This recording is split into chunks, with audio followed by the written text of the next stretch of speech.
presented by the United States Air Forces in Europe.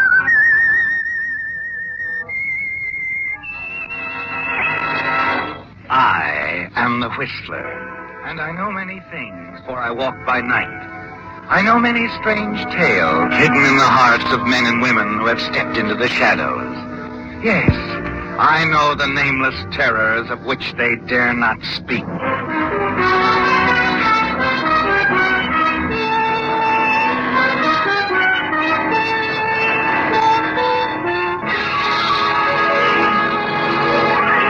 And now, the Whistler's strange story, Stolen Letter.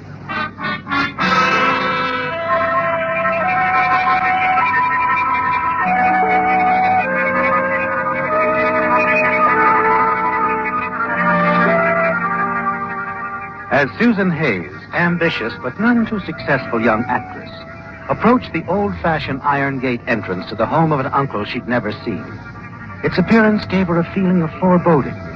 She shivered slightly, and instead of entering the gates, Susan drove 100 feet or so past the gate, stopped beside one of the few electric light posts lining the lonely road, and reread the strange letter from her uncle she'd received a few days earlier. My dear niece, Susan, since I have only a few weeks left to live, I should like very much to see a little of you before I go. Poor darling. My last will names you and my nephew, your cousin Hilary Weston, as equal beneficiaries. But in recent months, Hilary has proven not only unworthy, but dishonest as well. I've decided, therefore, to create a new will naming you as sole beneficiary, or dividing my estate equally between you and some worthy charity. However, before writing a new will, I should like to know a little more about you. Of course. I would therefore appreciate it if you could arrange to spend 2 or 3 weeks as my house guest, arriving as soon as possible. Affectionately, Louis Denton.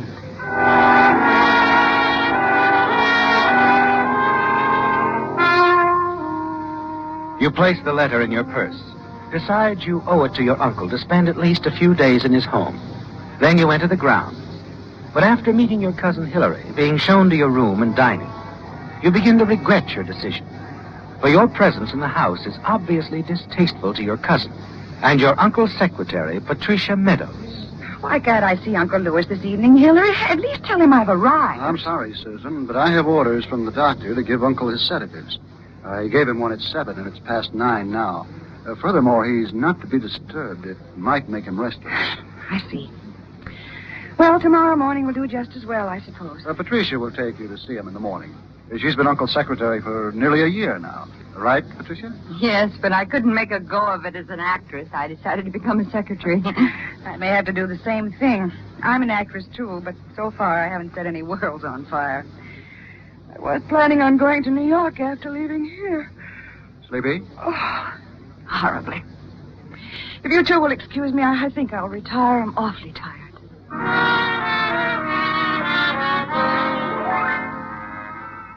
You retire to your room, but you're unable to sleep, aren't you, Susan? You have a feeling of uneasiness, almost fright. You get up and take your last 2 sleeping tablets, but you're still restless. Finally, at a little past 2 in the morning, you fall into a light sleep. In what seems like a few moments, you wake with a start. Certain you heard someone leave your room and close the door. Sit up in bed. Wait a few minutes. Decide you were mistaken, that it was merely the curtains blowing in the breeze. Next morning, at a little past 8, you're awakened by a knock on your door. Yes? May I come in, Miss Hayes? Oh, Miss Meadows? Yes. Of course. Come in.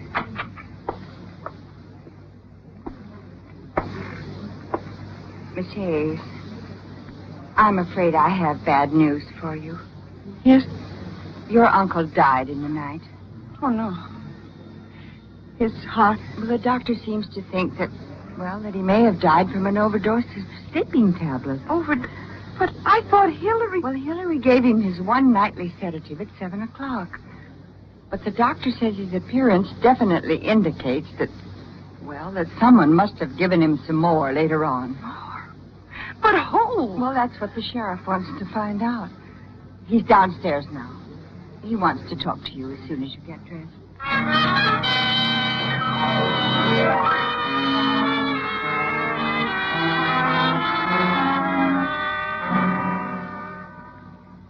Miss Hayes, Hillary here, Mr. Weston, that is, tells me you're an equal beneficiary with him under the terms of your uncle's will. That's what my uncle wrote me, Sheriff.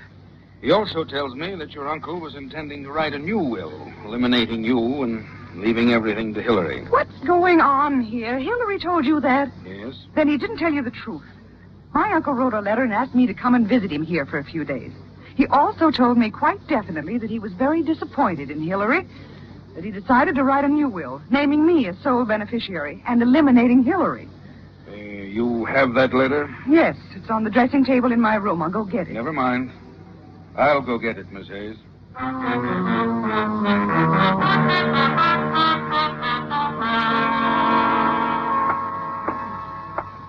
You say you left the letter on your dressing table, Miss Hayes?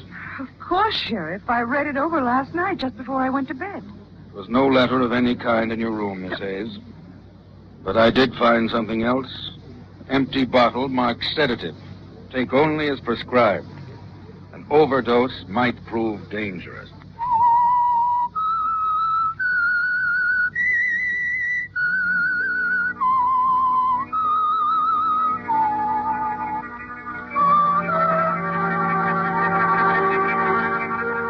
You're certain of one of two facts, aren't you, Susan? Either your uncle died a natural death, or Hillary deliberately administered a fatal dosage of sleeping tablets to bring about his death before he had an opportunity to change his will. You tell your story to the sheriff over and over again, but he doesn't believe you. And you admit to yourself that in his position, you probably wouldn't either. Hillary has lived in your uncle's home since he was a small child and has known the sheriff since boyhood. Everyone in town knows Hillary. You are a stranger, an outsider. You're surprised when the Crenwood sheriff leaves without placing you under arrest. There's just nothing else I can say, Sheriff. I had the letter, and now it's gone. Well, I think I found out all I can this morning anyway. There's nothing to do now but wait for the medical report. If Mr. Denton died from an overdose of sleeping tablets, I'm afraid it looks rather bad for you, Miss Hayes. But look, I told you. I took the last 2 sleeping tablets in that bottle myself. Why should I want to kill my uncle? I've never even seen him. From what Hillary here says, your motive was pretty clear. But I tell you, I don't know anything about what my uncle had in mind. All I know about him was in the letter he wrote me, which has been destroyed by whoever killed my uncle, if he was killed. Too bad you can't produce that letter you say your uncle wrote you. Might have helped your position a great deal. Whoever killed my uncle destroyed that letter. You're suggesting some specific person? Yes. Whoever had the most to gain from my uncle's death. From what Hillary says, you did. Anyway, you'll be hearing from us after we find the results of the medical report. I'll be back in 3 or 4 hours. Naturally, I expect all of you to remain in town. Of course. Bye, Sheriff. Bye, Hillary. Miss Meadows. Be seeing you, Miss Hayes. You'll all be here, of course. Naturally. Well, I think I'll ride with you, Sheriff. I've got a lot of things to do in town. I'll be back in 3 hours or so, Patricia. Take care of Susan. Of course, Hillary.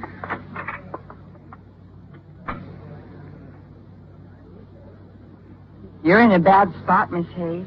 Hillary lied to the sheriff, Patricia.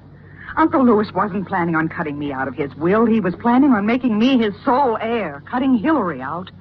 Hillary says your uncle told him just the opposite. He was lying. It was all in that letter my uncle wrote. But you can't find that letter. No, of course not.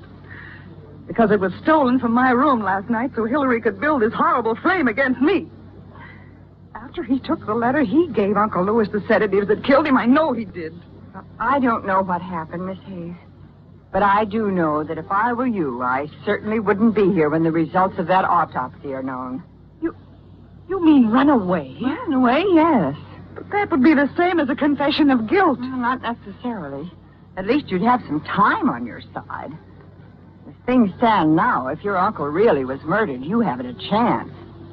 Everyone will believe Hillary. The police, the judge, the jury, everyone. That's why I want to help you.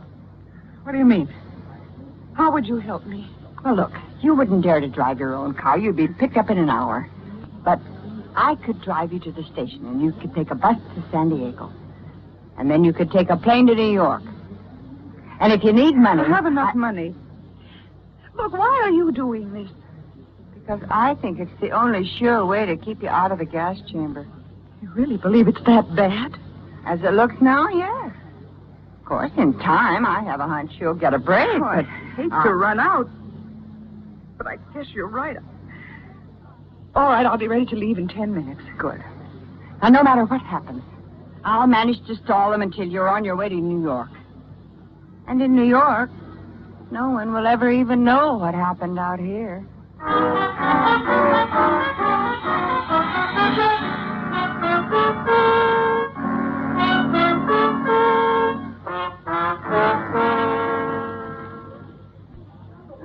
Karen Layton, Sandusky, Ohio.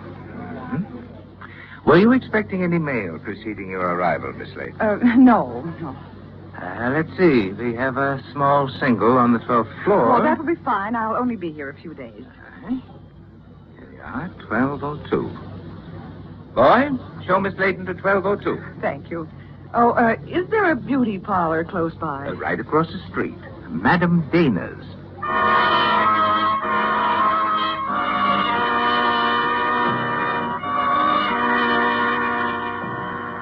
After being shown to your room, you phone Madame Dana's beauty parlor and make an appointment for an hour later.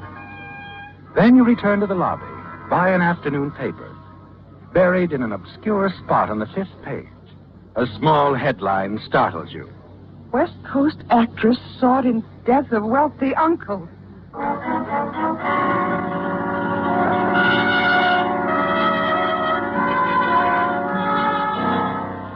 It's a brief column, but as you read on, you're certain Patricia Meadows, whatever her motive, gave you sound advice when she urged you to disappear. The autopsy proved your uncle was killed by an overdose of sleeping tablets. And the case Hillary built against you was perfect. And you're certain you would have been tried and found guilty had you remained in Crenwood. Now you must make certain that Susan Hayes is never found again.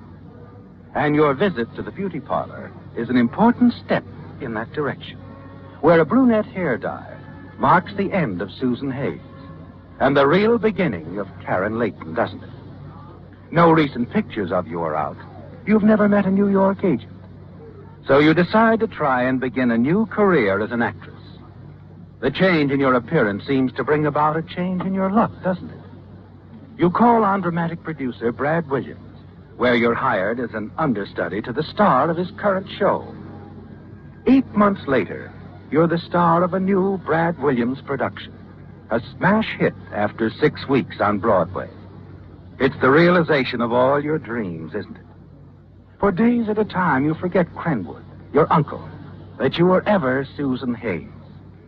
Then one Wednesday, you're sitting in your dressing room following the midweek matinee.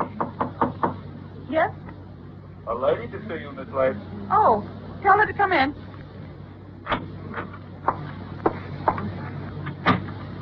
Hello, Miss Layton. Oh, how do you do? I'm afraid I don't know you. I'm Patricia Meadows.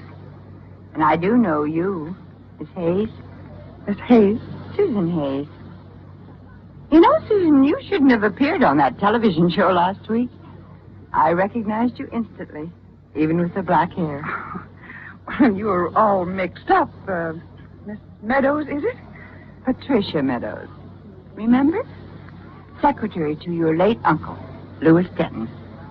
And you're still Susan Hayes. Well, I'd recognize you anywhere. Oh, really, I don't know what this is all about, but Karen Layton is not only my professional name, it's my real name. Have it your way. But I'm wiring the sheriff of Crenwood County that I'm certain I've found the missing Susan Hayes, wanted on suspicion of murder. Goodbye, Miss Hayes. Oh, wait a minute. Yes? What is it you want from me? Very little, really. Just get me established in show business. You're a big star now, and I've always wanted to be one. Well, naturally, I'll be glad to help in any way I can, but... Well, you can manage what I want very easily. I just want to be your understudy. My understudy? Yes. I could learn a lot watching you. I see. And then in a few months, I'll become ill, and you'll take over the part. That is a possibility, isn't it? What makes you think you could play the part? I can play the part. You'll have to audition. Brad Williams, the producer, isn't easy to please. Neither am I. Can you arrange an audition soon? I think so. In fact, I'm sure I can. And you will? Yes, I will. Good. I'll be grateful to you forever, Miss Layton.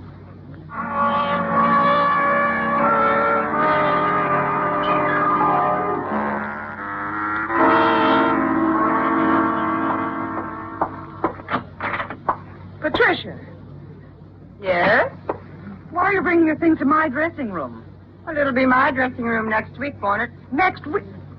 Well, you've only been understudying me for a month. But I know the part backwards. No, Patricia, it's too early. Maybe another month or two. You know, Karen, well, lately you haven't been looking very well. Even Brad's noticed it. He mentioned it to me only yesterday. After a subtle hint from you. Perhaps. How can I possibly explain to Brad that I'm ill? He'd insist on his own doctor examining me. Oh, you'll think of something. Unless, of course, you'd prefer to have me notify the Crenwood police that I found Susan Hayes. Oh, I guess you will. And you're right. I'll think of something.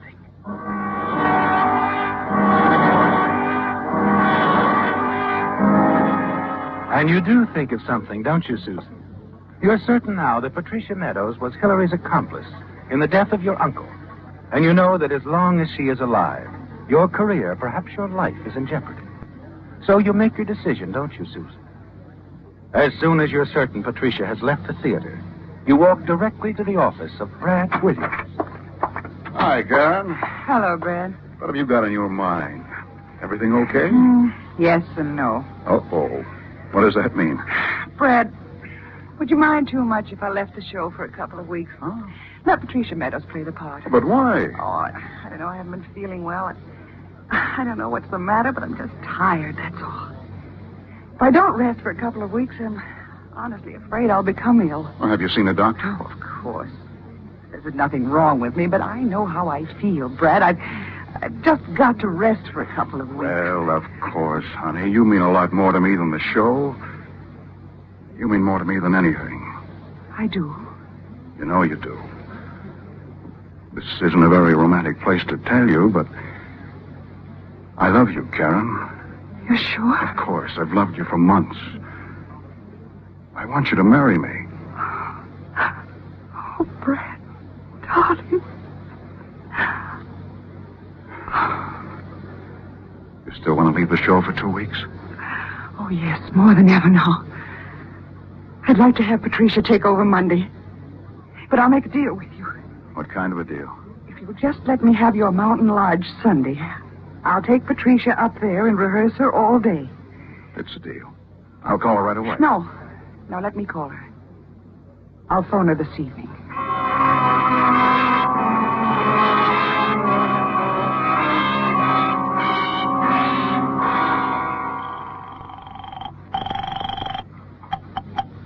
Hello? Hello, Patricia. Like I told you, you win. I told Brad right after you left. You're taking over the part Monday. I thought you'd think of something. Brad wants me to rehearse you all day Sunday. He suggested we drive up to his mountain lodge and work all day, okay? Suits me. We'll be ready about 8 Sunday morning. I'll pick you up.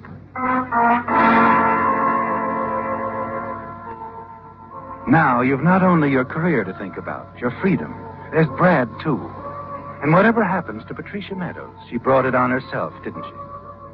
Yes, you're calm as you work out your plans for Sunday afternoon.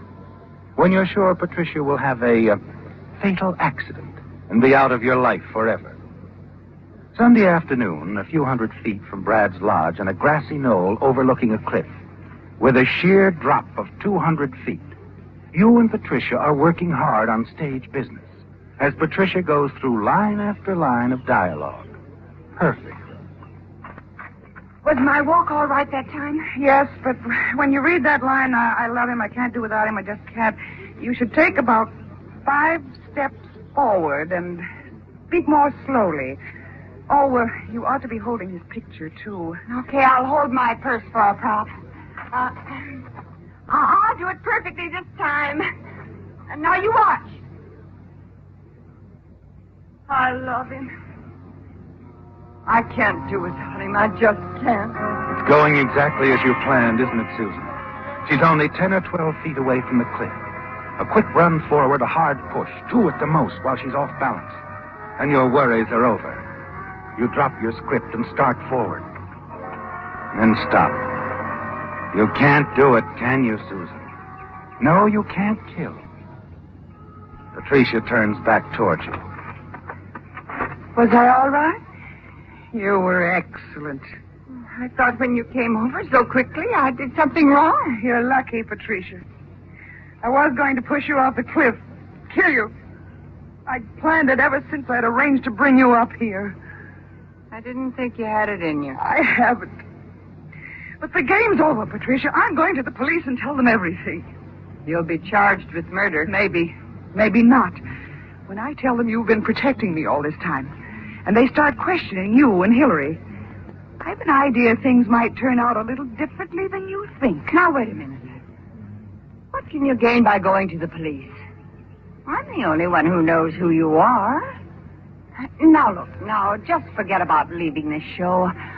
I'll just stay on as your understudy, and sooner or later I'll get a break. You've gotten your last break as far as I'm concerned. I'm going to the police and tell them everything. No, you're not. I'm not going to lose after getting this far. With you out of the way, I'll be a star in a year. You're going over that cliff. No, Patricia, be careful. Patricia, give me your hand.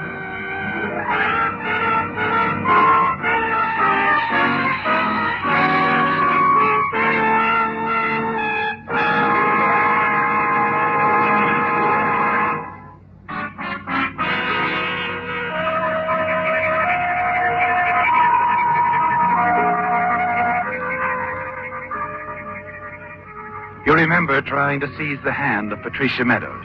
A feeling of falling into space, then black emptiness. And now, as you slowly open your eyes, you hear a voice. Karen? The voice of Brad Williams. At first, as though it were thousands of miles away. Karen? Then it comes closer. Closer. Karen? It's Brad. Brad? How... Where am I? You're in the living room of the lodge, and you're all right. But it's a miracle you didn't fall over that cliff. You were only a few inches from the edge when you fainted. Lucky thing I decided to run up and see how you girls were getting along. Otherwise, you might have rolled over. I didn't... Paul? You merely fainted, darling. But we had quite a time bringing you around. You were out for nearly an hour. A type of shock, according to the doctor. Patricia, did she... I'm afraid she did, darling. Over the cliff. Oh, Brad, I tried to save her. Honestly, I tried to grab her hand even at the last. Well, that was obvious to the police from the way you were holding her purse. It was in your hand when we found you. I have to tell you this, Brad. I had planned to kill her. But when the time came, I just couldn't. Of course you couldn't. You couldn't kill anyone. Don't even talk about it. She slipped while she was trying to push me. I said not to talk about it. There now. Feeling better? I'm all right. Karen, why didn't you tell me the police were looking for you? You knew. Not till just now. Patricia left the whole story in her purse. Lucky you held on to it when you tried to save her. You mean she left a confession? A newspaper clipping, 6 months old. Your cousin, Hillary Weston, confessed to killing your uncle when an audit of his book showed thefts that only your cousin could have committed. Weston broke down, told everything. He gave Patricia $5,000 to persuade you to run away, make it look as though you'd done it. Later, she decided to capitalize on your success. You mean I've been hiding from nothing? Well, not exactly. The police have been looking for you so that the money your uncle left you can be turned over to you. Incidentally, darling, I didn't realize I was marrying an heiress.